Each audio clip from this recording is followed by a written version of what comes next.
கடலூர் மாவட்டம் குறிச்சிப்பாடியில் தனியார் micro finance நிறுவனம் முன்பு மார்க்சிஸ்ட் கம்யூனிஸ்ட் கட்சி சார்பில் கண்டன ஆர்ப்பாட்டம் நடைபெற்றது.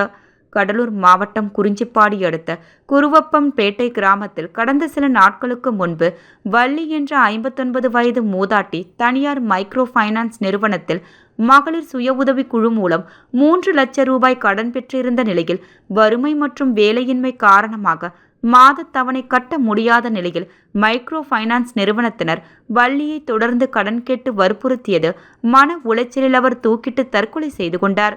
இது தொடர்பாக மார்க்சிஸ்ட் கம்யூனிஸ்ட் கட்சியின் சார்பில் குறிஞ்சிப்பாடி பேருந்து நிலையம் எதிரே உள்ள தனியார் மைக்ரோ ஃபைனான்ஸ் நிறுவனத்தின் முன்பு ஆர்ப்பாட்டம் நடைபெற்றது.